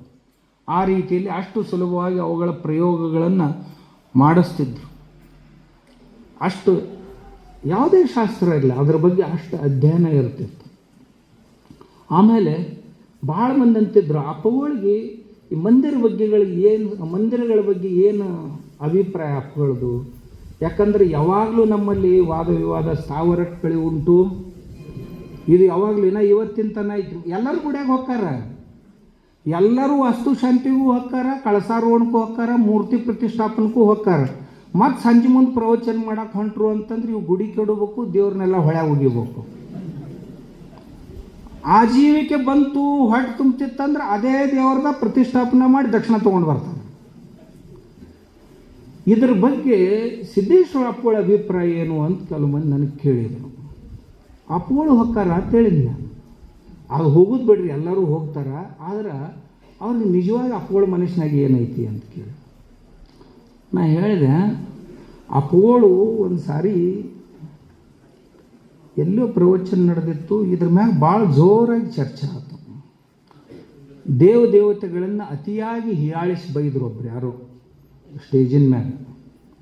ಅವತ್ತು ಅಪ್ಪಗಳಿಗೆ ಏನು ಅನ್ನಿಸ್ತು ಏನಿಲ್ಲೋ, ನಮ್ಮ ಪ್ರಸಾದ್ಲಿಂಗ್ ಬಂದಿದ್ದಲ್ಲಿ ಅವನದೊಂದು ಆಶ್ರಮಲ್ಲಿ ಮಾಲ್ಗಾಂವ್ಕ ಅವಾಗ ಅವತ್ತು ಹೇಳಿದ್ರು ಗಣಪತಿ ಗುಡಿ ಕಟ್ನಿ ಅಂತ. ಅವತ್ತಾಗಿತ್ತದು ಪ್ರಕರಣ. ಗಣಪತಿ ಗುಡಿ ಕಟ್ನಿ ಅಂತ ಕಟ್ಟಿ ಪ್ರತಿ ತಿಂಗಳದು ಇದು ಬರ್ತೈತಲ್ಲ ಸಂಕಷ್ಟಿಗೆ ಜಾತ್ರೆ ಮಾಡ್ಬೇಕು ನೀ ಅಂದು. ಇವತ್ತು ಮಾಡ್ತಾನೆ ನಾವು 4,000-5,000 ಮಂದಿ ಬರ್ತೈತೆ ಜಾತ್ರೆಗೆ. ಅಪೋಳ ಮಾಡಕ್ಕೆ ಹಚ್ಚಿದ್ರು ಅದು. ಮತ್ತು ಅಲ್ಲೆಲ್ಲ ಸುಮ್ಮ ಕುಂತ್ಕೊಂಡು ಕೇಳಿದ್ರು. ಆಶೀರ್ವಚನ ಮಾಡಾಗೂ ನೀ ಸರಿ ಇದು ತಪ್ಪು ಅಂತ ಏನೂ ಹೇಳಲಿಲ್ಲ. ಅಪ್ಪಗಳ ನಿಲುವನ್ನು ಹೆಂಗೆ ನಾವು ಅರ್ಥ ಮಾಡ್ಕೋಬೇಕು ಅಂದ್ರೆ ಅವ್ರು ಯಾವ್ಯಾವಾಗ ನಮ್ಗೆ ಏನೇನು ಮಾಡಕ್ಕೆ ಹೇಳಿದ್ರಲ್ಲ ಅದ್ರಾಗ ಅರ್ಥ ಮಾಡ್ಕೋಬೇಕು. ಅಂದ್ರೆ ನಮಗೆ ಸ್ಪಷ್ಟವಾಗಿ ಗೊತ್ತಾಕೈತೆ. ನಮಗೆ ಯಾವಾಗಲೂ ಹೇಳ್ತಿದ್ರು ಈ ಭಾರತೀಯ ಅಥವಾ ಹಿಂದೂ ಸಂಸ್ಕೃತಿ ಅಂತ ಏನೈತಿ, ನಮ್ಮ ಹಿರಿಯರು ಬಹಳ ವಿಚಾರ ಮಾಡಿ ಅವುಗಳನ್ನೆಲ್ಲ ತಯಾರು ಮಾಡ್ಯಾರ. ನಮಗೆ ತಿಳಿಲಿಲ್ಲ ಅಂದ್ರೆ ಅವನ್ನ ತಿಳ್ಕೊಳ್ಳೋ ಪ್ರಯತ್ನ ಮಾಡಬೇಕ ಹೊರತು ಅವುಗಳಿಗೆ ದೂಷಣೆಯನ್ನು ಮಾಡಬಾರ್ದು ಅಂತ ಸ್ಪಷ್ಟವಾಗಿ ಹೇಳ್ತಿದ್ರು. ನಿಮಗೆ ಮಾಡ್ಲಿಕ್ಕೆ ಬರಲಿಲ್ಲ ಅಂತಂದ್ರೆ ಬಿಡ್ರಿ, ಆದ್ರೆ ಅವನ್ನೆಂದೂ ದೂಷಣೆ ಮಾಡಕ್ಕೆ ಹೋಗಬೇಡ್ರಿ ಮತ್ತು ಯಾವಾಗಲೂ ಕೆಡಿಸ್ಬಾರ್ದು. ಧರ್ಮವನ್ನು, ಸಂಸ್ಕೃತಿಯನ್ನು, ಶ್ರದ್ಧೆಯನ್ನು ಒಟ್ಟ ಕೆಡಿಸ್ಬಾರ್ದು. ಮತ್ತು ಅವರು ನಿಮ್ಮ ಮುಂದೆ ಮಾತಾಡಿದ್ರು, ಅವ್ರಿಗೆ ಹೇಳಲಿಲ್ಲ ನಮ್ಗೆ ಯಾಕೆ ಹೇಳ್ತೀರಿ ಅಂತ ನಾನು ಅಂತಿದ್ದೆ. ಯಾರು ಕೇಳ್ತಾರೆ ಅವ್ರಿಗೆ ಹೇಳೋದ್ರಪ್ಪ, ಯಾರು ಕೇಳ್ತಾರೆ ಅವ್ರಿಗೆ ಹೇಳೋದು, ನಾವು ಕೇಳೋದಿಲ್ಲ. ಹೋಗ್ರಿ ಹಾಳಾಗಿ, ನಿಮಗಾರ ಯಾರು ಬೇಡ ಅಂದಾರ? ಸ್ಪಷ್ಟ ಅಂತಿದ್ರು. ನಿಮಗೆ ಯಾರಿಗೆ ಅಂತಿದ್ದಿಲ್ಲ, ನಮ್ಮಂಥವ್ರಿಗೆ ಮಲಯಾರಿಗೂ ಅಂತಿದ್ದಿಲ್ಲ. ಅಂದ್ರೆ ನನಗೆ ಅನ್ಬೇಕು. ಯಾಕಂದ್ರೆ ಇಷ್ಟು ಮಂಡತನ್ಲೆ ಅವ್ರು ಕೂಡ ಜಗಳಾಡೋ ನಾನೋ ಒಬ್ಬನ. ಇವರೆಲ್ಲರೂ ಆಯ್ತ್ರಿಯಪ್ಪ ಅವ್ರ. ಆದ್ರೆ ನಾ ಯಾವಾಗಲೂ ಅಪ್ಪಗಳು ಕೂಡ ಅತ್ಯಂತ ಎಷ್ಟು ಹೊರಟತನ ಅಂದ್ರೆ ನನಗೆ ಒಮ್ಮೊಂದು ಸಾರಿ ನಾಚಿಗೆ ಅನ್ನಿಸ್ತೈತೆ. ನಾ ಇಷ್ಟು ಹೊರಟಾಗಿ ಅವ್ರ ಕೂಡ ವರ್ತಿಸ್ಬಾರ್ದಾಗಿತ್ತು ಅಂತ. ಆದ್ರೆ ಅದು ಅವ್ರಿಗೆ ಹಿಡಿಸ್ತಿತ್ತು ಅಂತ ತಿಳ್ಕೊಂಡು ಮಾಡ್ತಿದ್ದೀವಿ. ಅವ್ರಿಗೆ ಎಷ್ಟು ಪ್ರೀತಿ ಇತ್ತು ಅದ್ರ ಬಗ್ಗೆ. ಮತ್ತು ಯಾರ್ದಾರ ಮನಸ್ಸಿನಾಗಿತ್ತಿಲ್ಲೋ ಅದನ್ನು ಅವ್ರಿಗೆ ಒಯ್ದು ಮುಟ್ಸೋ ಕೆಲಸ ಮಾಡ್ತಿಲ್ಲ. ಹಾಗೆ ಇರ್ಬೇಕು. ಅದು ನಿಮ್ಮಂಥವ್ರು ಇರ್ತಾರೆ ಜಗತ್ತಿನಾಗ, ನೀವು ಹಂಗೆ ತಿಳ್ಕೊ ಹೋಗ್ರಿ ಅಂತಿದ್ದು. ಭಾಳ ಗುದ್ದಾಡಿದು ಮಾಡಿ ನಾವು ಒಟ್ಟ ನಮ್ಮ ಇದು ಬಿಡಲಿಲ್ಲ ಅಂದ್ರೆ ಆಯಿತು. ನಿಮ್ಮಂಥವ್ರು ಇರ್ತಾರೆ, ನಿಮ್ಮದು ಶಾಸ್ತ್ರ ಇರ್ತೈತೆ, ಹೊಡ್ರಿ ಬಿಡಬೇಡ್ರಿ. ಆದ್ರೆ ನಮ್ಮಂಥವ್ರಂತಲ್ಲೇ ನಾವು ನಡೀದಿಲ್ಲ, ನೀವು ಬೇಕಂದ್ರೆ ನಡೆಸ್ಕೊ ಹೋಗ್ರಿ ಅಂತ ಅಂತಿದ್ರು. ನಮಗೂ ಮನಸ್ಸಾದು ಹಿಡಿಸಿರ್ತಿರಲ್ಲ. ಆದ್ರೆ ಸುಮ್ಮನೆ ಮನೋರಂಜನೆಗಾಗಿ ನಾವು ಅಡ್ಡ ಅಪ್ಪಗಳು ಹಾಕಾಡ್ತಿದ್ವಿ. ಅದ್ರಾಗ ಒಂದು ಆನಂದ ಸಿಗ್ತಿತ್ತು ಅಷ್ಟೇ. ಅದಕ್ಕೆ ಅವ್ರನ್ನ ಅಂಥವ್ರು ಯಾರ್ಯಾರು ಅದಾರೇನು ಈಗ ಅಂತ ನಾನು ದೇಶದೊಳಗೆ ಹುಡುಕಾಡ್ತಿದ್ದೆ. ಇದೇ ಸ್ವಭಾವದವ್ರು ಎಲ್ಲಿ ಸಿಗ್ತಾರೇನೋ ಅಂತ. ಅಂದ್ರೆ ಆಯುಷ್ಯ ತುಂಬ ಮನುಷ್ಯ ಬದುಕಿ ಎಂದೂ ಒಂದು ದುಡ್ಡಿಗೆ ಕೈ ಹಚ್ಚಲಿಲ್ಲ, ಒಂದು ಪದವಿಗೆ ಮಾಠಾಪತ್ಯಕ್ಕೆ ಎದಕ್ಕೂ ಎಂದೂ ಸೋಲಿಲ್ಲ. ಆಮ್ಯಾಗ ಇಷ್ಟು ಮಂದಿನ ಶಿಷ್ಯರು ಮಾಡಿಕೊಂಡ್ರು, ಒಬ್ಬರಿಗೆ ದೀಕ್ಷಾ ಕೊಡಲಿಲ್ಲ, ಆದರೆ ಎಲ್ಲರಿಗೆ ಗುರುಗಳು. ಇದು ಎಲ್ಲಿ ನೋಡೋಕ್ಕಾಗೋದಿಲ್ಲ. ಒಬ್ಬರಿಗೆ ಕುಂತ್ಕೊಂಡು ದೀಕ್ಷಾ ಕೊಡಲಿಲ್ಲ, ಆದರೆ ಎಲ್ಲರಿಗೂ ಗುರುಗಳು. ಯಾಕಂದ್ರೆ ಅವರು ಅರ್ಜುನ್ ಸಿಸ್ಟಮ್ ಇಟ್ಟಿರಲೇ ಇಲ್ಲ. ಎಲ್ಲರಿಗೂ ಏಕಲವ್ಯ ಸಿಸ್ಟಮ್ನೊಳಗನ ಅವ್ರದ್ದು ಎಜುಕೇಷನ್ ಇತ್ತು. ಅವ್ರನ್ನ ನೋಡೇ ಕಲಿಬೇಕು, ಅಲ್ಲಿ ಕೇಳಿ ಕಲಿಯೋದೇನಿಲ್ಲ ಇಲ್ಲ. ಎಲ್ಲರೂ ಈಗೇನು ನಾವು ಕುಂತೀವಿ ಎಲ್ಲ ಏಕಲವ್ಯ ಗ್ಯಾಂಗಿನ ಮಂದಿನೇ, ಹೌದಲ್ಲೋ? ಏನು ಯಾರು ಕುಂದ್ರಿಸಿ ದೀಕ್ಷಾ ಕೊಟ್ಟಿದ್ರು? ಇಲ್ಲ. ಆದ್ರೆ ನಾವು ಒಪ್ಕೊಂಡಿವಿ, ಅವರೇ ನಮ್ಮ ಗುರುಗಳು ಅಂತ ಒಪ್ಕೊಂಡಿವಿ. ಅವರಂಗ ಜೀವನ ಸಾಗಿಸ್ಬೇಕು, ಅವ್ರ ಜೀವನ ಪದ್ಧತಿ ಏನು ಇತ್ತು ಹೇಳಿದ್ರು ಅದರಲ್ಲೇ ಹೋಗಬೇಕು ಅಂತ ನಾವು ಅರ್ಥಕೊಂಡಿವಿ. ಆ ರೀತಿಯಲ್ಲಿ ಸಾಗ್ತಾ ಇರ್ತೀವಿ. ಆಮೇಲೆ ನಾನು ಅಪ್ಕೊಂಡು ನೋಡ್ತಿದ್ದೆ ಯಾರು ಇಂಥವ್ರು ಸಿಗ್ತಾರೇನು ಅಂತ. ನನಗೆ ಉತ್ತರದಲ್ಲಿ ಒಬ್ಬರು ಸಿಕ್ಕಿದ್ರು, ಸ್ವಾಮಿ ರಾಮಸುಖ್ ದಾಸ್ಜಿ ಅಂತಿದ್ರು. ನೀವು ಹೆಸರು ಕೇಳಿರೋ ಇಲ್ಲ. ಗೋರಖ್ಪುರದ ಸಾಹಿತ್ಯದೊಳಗೆ ಅವ್ರದ್ದು ಬಹಳ ದೊಡ್ಡ ಪಾತ್ರ ಐತಿ. ಈ ಗೋರಖ್ಪುರ ಸಂಸ್ಥೆಯನ್ನು ಹುಟ್ಟು ಹಾಕುವಲ್ಲಿ ಪೋದ್ದಾರ್ ಅವರೊಬ್ಬರು, ಹನುಮಾನ್ ದಾಸ್ ಪೋದ್ದಾರ್ಜಿ ಒಬ್ಬರು, ರಾಮದಯಾಲ್ ಗೋಯಂಕಾಜಿ ಅವರೊಬ್ಬರು ಮತ್ತು ರಾಮಸುಖ್ ದಾಸ್ಜಿ, ಈ 3 ಜನರು ಕೂಡಿ ಆ ಸಂಸ್ಥೆಯನ್ನು ಹುಟ್ಟಾಕಿದ್ರು. ಯಾವುದು ಗೋರಖ್ಪುರದು ಗೀತಾ ಪ್ರೆಸ್. ಅದರ ಉದ್ದೇಶ ಏನು ಅಂದರೆ ಹಿಂದೂ ಧರ್ಮದ ಕುರಿತಾದಂಥ ಎಲ್ಲ ರೀತಿಯ ಸಾಹಿತ್ಯವನ್ನು ಪ್ರಕಟ ಮಾಡೋದು, ಅತೀ ಕಡಿಮೆ ದರದಲ್ಲಿ ಜನರ ಕೈಗೆ ಗ್ರಂಥಗಳನ್ನು ಮುಟ್ಟಿಸ್ಬೇಕು. ಯಾಕು ಅಂತಂದ್ರೆ ಈ ಕ್ರಿಶ್ಚಿಯನ್ರು ಪ್ರಿಂಟ್ ಮಾಡಿ ಪುಕ್ಕಟೆ ಹಂಚ್ತಿದ್ರು. ಎಲ್ಲಿ ಸಂತ್ಯಾಗ ಊರಾಗ ತಿರುಗಾಡಿ ಹಂಚ್ತಿದ್ರು. ಹಾಗಾದ್ರೆ ನಾವು ಬರೀ ಅವ್ರಿಗೆ ಅಂತೀವಿ, ನಾವ್ಯಾಕೆ ಮಾಡಬಾರ್ದು ಅಂತ ಮಾಡಿಸ್ತಿದ್ರು. ಆ ಸ್ವಾಮಿ ರಾಮಸುಖ್ ದಾಸರು ಏನಿದ್ರಲ್ಲ, ಅವರು ದಿವ್ಸಕ್ಕೆ 3 ಹೊತ್ತು ಪ್ರವಚನ, ಸೇಮ್ ಹಿಂಗೆ 3 ಹೊತ್ತು ಪ್ರವಚನ. ಎಲ್ಲೆಲ್ಲಿ ಹೋಗ್ತಿದ್ರು, ಯಾವಾಗ ಹರಿದ್ವಾರಕ್ಕೆ ಹೋಗ್ತಿದ್ರು, ಯಾವಾಗ ಅಯೋಧ್ಯದಾಗ, ಕಾಶಿ ಒಳಗೆ, ಕಲ್ಕತ್ತಾದಾಗ, ಆಮೇಲೆ ಗಂಗೋತ್ರಿ ಒಳಗೆ, ಯಮುನೋತ್ರಿ ಒಳಗೆ, ಎಲ್ಲಿ ಬೇಕಲ್ಲಿ ಶಿಷ್ಯರನ್ನ ಕರ್ಕೊಂಡು ಹೋಗೋರು. ಎಂದೂ ಒಂದು ದುಡ್ಡನ್ನು ಅವರು ಮುಟ್ಟಲಿಲ್ಲ. ಆಮ್ಯಾಗ ಅವರು ಎಲ್ಲಿಯೂ ತಮ್ಮದೊಂದು ಭಾವಚಿತ್ರ ಹಚ್ಚಿಕೊಡ್ಲಿಲ್ಲ. ಆಮ್ಯಾಗ ಅವರೂ ಸಹಿತ ತಮ್ಮ ಸ್ಮಾರಕವನ್ನು ಆಗಿಕೊಡ್ಲಿಲ್ಲ ಅವರು. ಆಮ್ಯಾಗ ಜ್ಞಾನದಲ್ಲಿ ಬಲ್ಲವರಾಗಿದ್ದರು. ನಾನು ನೋಡಿದೆ ಆ ಅಪ್ಪಗಳಿಗೆ ಅಷ್ಟು ಪರಿಚಯ ಇರಲಿಲ್ಲ ಅವ್ರದ್ದು, ರಾಮಸುಖ್ ದಾಸಿ ಅವ್ರದ್ದು. ಆದರೆ ನಾನು ಯಾವಾಗಲೂ ನೋಡ್ತಿದ್ದೆ. ಸ್ವಲ್ಪ ಮುಂಚೆ ಅವರು ಆಗಿ ಹೋದರು. ಇನ್ನೊಬ್ಬರು ನನಗೆ ಅಪ್ಪಗಳಂಗೆ ಕಂಡದ್ದು ಯಾರು ಅಂತಂದ್ರೆ, ಈ ಭಾರತ ಪಾಕಿಸ್ತಾನದ ವಿಭಜನೆ ಆದ ನಂತರ ಇಡೀ ಸಿಂಧಿ ಜನಾಂಗ ಏನು ಬಂತು ಈ ಕಡೆ, ಅವ್ರಿಗೂಡ ಕೆಲವು ಜನ ಗುರುಗಳು ಬಂದರು. ಅವರೊಳಗೆ ಸಾಧು ವಾಸ್ವಾನಿ ಅಂತ ಹೆಸರು ಕೇಳಿರ್ಬೇಕು ನೀವು. ವಾಸ್ವಾನಿ ಅವರು GT ವಾಸ್ವಾನಿ ಅಂತ ಇದ್ದರು. ಅವರು ಬಿಳಿ ಬಟ್ಟೆನೇ ಉಟ್ಕೋತಿದ್ರು. ಅವ್ರು ನೋಡಿದ್ರೆ ಬುದ್ಧಿಯವ್ರನ್ನ ನೋಡಿದಂಗೆ ಅನ್ನಿಸ್ತಿತ್ತು. ಆಮ್ಯಾಗ ಜೀವನ ಸಿದ್ಧಾಂತನೂ ಹಂಗೆ. ಎದಕ್ಕೋ ಆ ಮನುಷ್ಯ ಸಂಸ್ಥೆಗಳನ್ನು ಕಟ್ಟಿದ್ರು, ಭಾಳ ದೊಡ್ಡ ಪುಣಾದೊಳಗೆ, ಮುಂಬೈದಾಗ ಅವ್ರ ಜನರಿಗಾಗಿ ಅವ್ರಿಗೂಡ. ಆಮೇಲೆ ಅವ್ರ ಜನರಿಗೆ ಇದನ್ನು ಉಪದೇಶ ಮಾಡಿದರು, ಯಾರ ಮುಂದೆ ಕೈ ಒಡ್ಡಬಾರ್ದು. ಬಿಜಾಪುರ ಆಶ್ರಮದೊಳಗೆ ಎಲ್ಲ ಸನ್ಯಾಸಿಗಳಿಗೆ ಬುದ್ಧಿಯವರು ಹೇಳಿದ್ದೇನು ಅಂದ್ರೆ, ಕೈ ಒಡ್ಡಬಾರ್ದು ಯಾರ ಮುಂದೆ. ಜನರು ಮಾಡ್ತಾರೆ, ನೀವು ಮುಂದೆ ನಿಂತು ಮಾಡಿಸ್ಕೊಂಡು ಹೋಗಬೇಕು ಅಂತ ಹೇಳಿದ್ರಲ್ಲ. ಆ ಮಾತನ್ನು ನಾನು ಎಲ್ಲಿ ನೋಡ್ತಿದ್ದೆ ಅಂದ್ರೆ, ಆ ಸಾಧು ವಾಸ್ವಾನಿಯವರ ಇದರೊಳಗೆ ಉಪನ್ಯಾಸಗಳಲ್ಲೇ ನೋಡ್ತಿದ್ದೆ. ಅವರು ತಮ್ಮ ಜನರಿಗೆ, ನಾವು ಈಗ ಪಾಕಿಸ್ತಾನ ಬಿಟ್ಟು ಇಲ್ಲಿ ಬಂದೀವಿ, ಇಲ್ಲಿ ಬಂದಿಂದ ಯಾರೂ ತಮ್ಮ ಸ್ವಾಭಿಮಾನಗಳನ್ನು ಒತ್ತಿ ಇಡಬಾರ್ದು ಅಂತ ಕಟ್ಟುನಿಟ್ಟಾಗಿ ಶಿಷ್ಯರಿಗೆ ಹೇಳಿದರು. ಎಲ್ಲರೂ ಕಷ್ಟಪಟ್ಟು ದುಡಿದು ಮರಳಿ ಮತ್ತೊಮ್ಮೆ ನಮ್ಮ ಸಾಮ್ರಾಜ್ಯ ನಾವು ಕಟ್ಟಬೇಕು ಅಂತ ಹೇಳಿದರು. ಅದರ ಪರಿಣಾಮ ಎಷ್ಟು ಚೆನ್ನಾಗಿ ಆಯಿತು ಅಂತಂದ್ರೆ, ಎಷ್ಟು ಜನ ಸಿಂಧಿಗಳು ಬಂದರು, ಎಷ್ಟು ಚೆನ್ನಾಗಿ ದುಡಿದ್ರು ಅಂದ್ರೆ, ಅವ್ರು ಪೇಪರ್ಮೆಂಟ್ ಮಾರಿ ಬದುಕಿದ್ರು, ಎಣ್ಣೆ ಮಾರಿದ್ರು, ಉಪ್ಪು ಮಾರಿದ್ರು, ಬೆಲ್ಲ ಮಾರಿ ತಮ್ಮ ಮನೆ ಕಟ್ಕೊಂಡ್ರು, ಮನ ಕಟ್ಕೊಂಡ್ರು, ಊರ ಕಟ್ಕೊಂಡ್ರು. ಈಗ ದೊಡ್ಡ ಶ್ರೀಮಂತರಾದರು.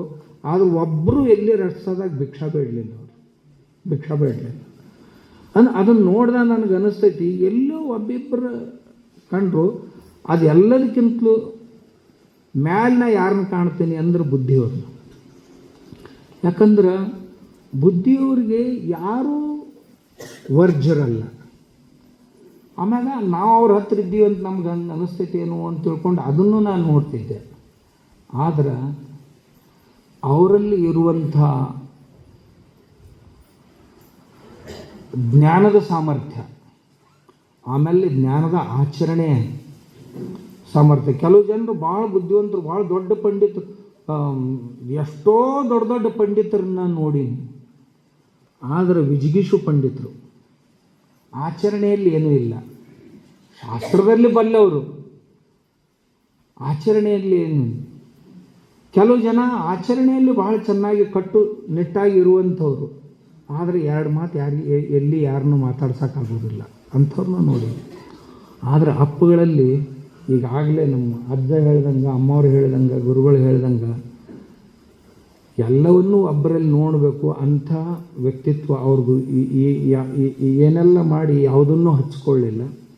ಆಮ್ಯಾಗ ಅವ್ರು ನೋಡಿ ನನಗೇನು ಅನ್ನಿಸ್ತು, ಇವರು ಎಂದೂ ಕಿಂಗ್ ಆಗೋರಲ್ಲ, ಕಿಂಗ್ ಮೇಕರು. ಬುದ್ಧಿಯವರು ಭಾಳ ಮಂದಿ ಕಿಂಗ್ಸ್ ತಯಾರು ಮಾಡಿದರು, ಕಿಂಗ್ ಮೇಕರ್ ಅವರು. ಆದರೆ ಎಲ್ಲಿ ಕಿಂಗ್ ಆಗಲಿಲ್ಲ. ಎಲ್ಲಿ ಬೇಕಾದಲ್ಲಿ, ಆ ಧಾರ್ಮಿಕನ ಇರಲಿ, ಮತ್ತೊಂದು ಕ್ಷೇತ್ರನ ಇರಲಿ, ಸಾಕಷ್ಟು ಮಂದಿನ ತಯಾರು ಮಾಡಿದರು. ತಾವು ಅದನ್ನು ಯಾವುದನ್ನು ಸ್ವೀಕಾರ ಮಾಡಲಿಲ್ಲ. ಅದರೊಳಗೆ ತಾವು ಯಾವಾಗಲೂ ಆ ಭೂಮಿಕೆಯಲ್ಲಿ, ರಾಜನ ಭೂಮಿಕೆಯಲ್ಲಿ ಅವ್ರು ಯಾವಾಗಲೂ ಇಳಿಲಿಲ್ಲ. ಆದ್ರೆ ಆ ಮಾರ್ಗದರ್ಶಕ ಕಿಂಗ್ ಮೇಕರ್ ಅಂತೇನಿದ್ರಲ್ಲ, ಆ ಭೂಮಿಕೆಯಲ್ಲೇ ಉಳಿದ್ರು. ಹೀಗಾಗಿ ನಮ್ಮಂಥವ್ರು ಭಾಳ ಮಂದಿ ಅವ್ರ ಸಾನ್ನಿಧ್ಯದೊಳಗೆ ನಾವು ತಯಾರಾಗಿ ನಮ್ಮನ್ನು ಗಟ್ಟಿ ಮುಟ್ಟಾಗಿ ಮಾಡಿದವರು ಅವರೇ. ಆಮೇಲೆ ತಮಗೆ ಆಶ್ಚರ್ಯ ಅನ್ನಿಸ್ಬೋದು, ಕಾರ್ಯಕ್ರಮ ಕರ್ನಾಟಕದಾಗ ಎಲ್ಲಿ ಗುಲ್ಬರ್ಗಾದಾಗ ಕಲಬುರ್ಗಿ ಕಂಪು ಅಂತ, ಅವಾಗ ನಾನು ಸ್ವಲ್ಪ ಹಗರಿದ್ದೆ. ಕೃಷಿಯ ಬಗ್ಗೆ ಭಾಷಣ ಇಟ್ಟಿದ್ದರು. ಆದರೆ ಅಖಿಲ ಭಾರತದಿಂದ ಜನ ಬಂದಿದ್ದರು. ಬುದ್ಧಿಯವರಂದರು ಅಲ್ಲಿ ಅವ್ರ ಎದುರಿಗೆ ಹಿಂದಿ ಎಲ್ಲೇ ಮಾತಾಡ್ಬೇಕು ನೀವು ಅಂತ ನನಗೆ ಹೇಳಿದರು. ಅಂದ ಕೂಡಲೇ ನನಗೆ ಹಿಂದಿ ಹರ್ಕ ಬರ್ತೈತೆ ರೀ, ಪಕ್ಕ ಬರೋದಿಲ್ಲ. ಹೆಂಗೆ ಬರ್ತೈತೆ ಹಂಗೆ ಮಾತಾಡೋದು, ಖರೆ ಕನ್ನಡದಾಗ ಮಾತಾಡಂಗಿಲ್ಲ. ಇದು ಕರ್ನಾಟಕದಾಗ ಐತ್ರಿ ಬುದ್ಧಿ ಅತ್ತಂದು ನಾನು. ಅಲ್ಲಿ ಭಾರತದೊಳಗಿನ ಜನ ಬಂದಿರ್ತಾರಲ್ಲ ಅಲ್ಲಿ ಅತ್ತಂದು. ಮತ್ತು ಅವ್ರು ಬೇಕಂದ್ರೆ ಅರ್ಥ ಮಾಡ್ಕೋತಾರೆ ಬಿಡ್ರಿ. ಹಂಗೆ ಅನ್ನಕ್ಕೆ ಬರ್ತೈತಿ, ನೀ ಹಿಂದ್ಯಾಗ ಮಾತಾಡಬೇಕು ಅಂದ್ರೆ ನಮಗೆ ಯಾವುದು ಕಚ್ಚಾ ಇರ್ತೈತಲ್ಲ ಅದನ್ನು ಪಕ್ಕಾ ಮಾಡೋ ಪದ್ಧತಿ ಅದಾವ. ನಮ್ಮ ಹತ್ರ ಯಾವುದು ಕಚ್ಚಾ ಮೆಟೀರಿಯಲ್ ಇರ್ತೈತಲ್ಲ ಅದನ್ನು ಪಕ್ಕಾ ಮಾಡೋ ಪದ್ಧತಿ. ಮತ್ತು ಮುಂದೆ ಕುಂತ್ಕೊಂಡು ಕೇಳಿ, ನಾವೆಲ್ಲ ಹರ್ಕ ಮಾತಾಡಿರ್ತೀವಿ, ಎಲ್ಲ ಗೊತ್ತಿರ್ತೈತಿ. ಇಳಿದು ಹೋದ ಕೂಡಲೇ ಎಷ್ಟು ಚಂದ ಮಾತಾಡಿದ್ರಿ ನೀವು ಹಿಂದಿ ಅಂದ ಕೂಡಲೇ ಇದು ನಮ್ಮನ್ನು ಕಡ್ಲಿ ಗಿಡದ ಮ್ಯಾಗ ಎರ್ಸಾಕತ್ತೀರಿ ಬುದ್ಧಿ ಯತ್ನ ಅನ್ನೋ ಮಾತು. ಹಂಗ್ಯಾಕೆ ಅನ್ಕೋತೀರಿ ನೀವು ಅಂದರು. ನೀವು ಎಷ್ಟೋ ಚಲೋ ಅಂದ್ರಿ, ನೀವು ಎಷ್ಟೋ ಗುಣಗಾನ ಮಾಡ್ರಿ, ನಾಯನ್ ಉಬ್ಬು ಮನುಷ್ಯ ಅಲ್ಲ ಅಂತ ನಾನು. ಯಾಕಂದ್ರೆ ನಮ್ಮೊಳಗೆ ಕೆಲವು ಮಂದಿ ಉಬ್ಬಿ ಮ್ಯಾಗ ಹೊಡೆದವ್ರು ನೋಡಿದ್ನ. ಅವ್ರು ಅಗದಿ ಚಲೋ ಒಬ್ಬ ಕೆಟ್ಟ ತುಡುಗ್ರಿ, ಅವ ಆ ತುಡುಗುಂದು ವರ್ಣನೆ ಮಾಡ್ತಿದ್ರು. ಏನು ಅದ್ಭುತ ಕಳತನ ನಿಂದು, ಏನ ಮನುಷ್ಯನ ಇದು. ಆ ತುಡುಗುಂದು ಸಹಿತ ವರ್ಣನೆ ಮಾಡೋರು. ಅವ್ನು ನೋಡಿದ್ರೆ ಅನ್ನಿಸ್ಬೇಕು ನಾಳಿಂದ ಮಾಡಬಾರ್ದು. ನಾನು ಎಷ್ಟು ಚಂದ ವರ್ಣನೆ ಮಾಡ್ಯಾರ, ಇನ್ನು ಮುಂದೆ ಹೆಂಗೆ ತುಡುಗು ಮಾಡೋದು ಅಂತ ಅನ್ನಿಸ್ಬೇಕು ಅವನು. ಕಳ್ಳೊಂದು ಸಹಿತ ರೀ ಕೆಟ್ಟ ಲಪುಟ್ರು ಬರ್ತಿದ್ರು.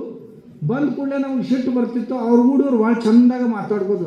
ಬುದ್ಧಿಯವ್ರ ಅವ್ರ ಗೂಡ ನಿಮ್ಮ ಗೂಡು ಫೋಟೋ ತಕ್ಕೋತಾರೆ, ನಾವು ಅಪ್ಪಗಳ ಸನೇದವ್ರ ಅಂತ ಹೇಳ್ಕೊತಾರೆ, ಕೆಟ್ಟ ಲಪುಟ್ರದಾರ ಅವ್ರ ತಂತಿದ್ದೀವಿ ನಾವು. ನೀವ್ಯಾಕೆ ತಲೆ ಕೆಡಿಸ್ಕೊತೀರಿ? ಅವ್ರು ಇದ್ರೆ ಇರೋಲ್ರಾಗ ಬಿಡ್ರಲ್ಲಿ ನೀವು ಯಾಕೆ ತಲೆ ಕೆಡಿಸ್ಕೊತೀರಿ ಅನ್ನೋರು. ನಾವು ಇರೋಲ್ರಾಕಲ್ಲ ಅವ್ರು ಲಪುಟ್ರೆ ಎಲ್ರಿ ನಿಮ್ಮ ಗೂಡು ಅದಿವತ್ತು ತಿಳ್ಕೊಂಡು ಅದನ್ನ ತೋರಿಸ್ಕೊಂಡು ಏನು ಸಮಾಜದಾಗ ತಮ್ಮ ಇಮೇಜ್ ಡೆವಲಪ್ ಮಾಡ್ಕೊಳಕ್ಕೆ ಹೊಂಟಾರ ಅವ್ರು. ಓದ್ತಾನೆ ನಾನು ಹಾಕಿದ್ರಂದ್ರೆ ಆಗೋಲ್ರಾಗ ಬಿಡ್ರಲ್ಲ ಆಗ್ತದೆ. ನಿಮಗೆ ಯಾರು ಬೇಡ ಅಂದಾರನು? ಇಷ್ಟು ದೊಡ್ಡ ಮನಸ್ಸು ಹೇಳೋ ತಾತ್ಪರ್ಯ ಏನು? ಇಷ್ಟು ದೊಡ್ಡ ಮನಸ್ಸು. ಅವರು ನಿಮ್ಮಲ್ಲಿ ಬಂದ್ರಪ್ಪ, ಏನು ಹೇಳಿದ್ರೆ ಅದೇನು ಮುಗಿದಲ್ಲ. ಮತ್ತು ಬೇರೆ ಬೆಳಗಾವಕ್ಕೆ ಪ್ರವಚನಕ್ಕೆ ಬಂದರು, ಹೌದಲ್ರಿ? ಬೆಳಗಾವಿ ಪ್ರವಚನಕ್ಕೆ ಬಂದರು. ನೀವೇನಿಲ್ಲಿ ವ್ಯಾಪಾರಿಗಳು, ರಿಟೈರ್ ಗ್ಯಾಂಗು ದಿನ ಹೋಗ್ತಿದ್ರಿ, ಹೌದಲ್ಲ? ವ್ಯವಸ್ಥಾಪಕ ಮಂಡಳಿಯೊಳಗೂ ಇದ್ರಿ ನೀವು ಆ ಪ್ರವಚನದ ಇದ್ರೊಳಗೆ, ಅಲ್ಲ? ಅದರಾಗಿಂದ ಮೆಲ್ಕ ನಾವೆಲ್ಲರೂ ಕೂಡಿ ಹಂಗೆ ಮಾಡ್ಬೇಕಂತೀವ್ರಿ, ಹಿಂಗೆ ಮಾಡ್ಬೇಕಂತೀವ್ರಿ ಅಂತ ಅನ್ಕೊಂತ ಹೋಗೋದ್ರಾಗ ಇದು ಹೆಂಗೆ ಯಾರ ಬಂದ ಕೂಡಲೇ ಮಾತಾಡಕ್ಕೆ ಹಚ್ಚೋದು, ಅದನ್ನು ಬಿಟ್ಟರೆ ಬೇರೆ ಏನೂ ಅವ್ರ ತಲೆಯಾಗ ಇರ್ತಿರ್ಲಿಲ್ಲ. ಯಾರು ಬಂದ್ರಂದ್ರೆ ಮಲ್ಲ ಹೇಳ್ದಂಗೆ ಅವ್ರವ್ರ ವಿಷಯದೊಳಗೆ ಅವ್ರು ಮಾತಾಡಕ್ಕೆ ಹಚ್ಚೋದು. ಮಾತಾಡ್ಕೊತ ಈ ವಾನಪ್ರಸ್ಥಾಶ್ರಮದ ವಿಷಯ ಬಂತು. ಅಲ್ಲಿಂದ ಅದು ಹೆಂಗೆ ಆಗಬೇಕು ವಾನಪ್ರಸ್ಥಾಶ್ರಮ ಅನ್ನೋದ್ರ ಮ್ಯಾಗ ಎಷ್ಟು ವರ್ಷ ಆಗಿತ್ತು ಚರ್ಚೆ? ಭಾಳ ವರ್ಷ ನಡೀತು ಚರ್ಚೆ ಅದ್ರ ಮ್ಯಾಗ. ಅದು ವಾನಪ್ರಸ್ಥಾಶ್ರಮ ಅಂದರೆ ಅನ್ನೋದು ಹೆಂಗಿರ್ಬೇಕು, ಅದು ಹಿಂಗಿರ್ಬೇಕು ಯಾವ್ರಾಗ ಹಾದು ಕೂಡಲೇ ಕೊಡು ಮಾತಾಡ್ರಿ ಅದ್ರ ಬಗ್ಗೆ. ಮಾತಾಡಿ ಎಲ್ಲಿಗೆ ಬಂತು ಅಂದ್ರೆ ಇನ್ನು ಬೆಳಗಾವದವ್ರು ಬ್ಯಾಡ್ರಿ ಅಂದರು ಅವ್ರ ಗುಡು ಪೈಕಿ ಅಲ್ಲ, ಅಲ್ಲಿ ಲೆಕ್ಕಕ್ಕೆ ಗೊತ್ತದು. ಎಲ್ಲಿ ಥರ ಚರ್ಚೆ ಮಾಡಿಸಿದ್ರು ಅಂತಂದ್ರೆ ಇನ್ನು ಅದರಾಗಿಂದ ಇವರು ಒಬ್ಬರು ಬರೋದು ಬರಬಾರ್ದು ಆ ನಮೂನಿ ಇದನ್ನು ಅದ್ರೊಳಗೆ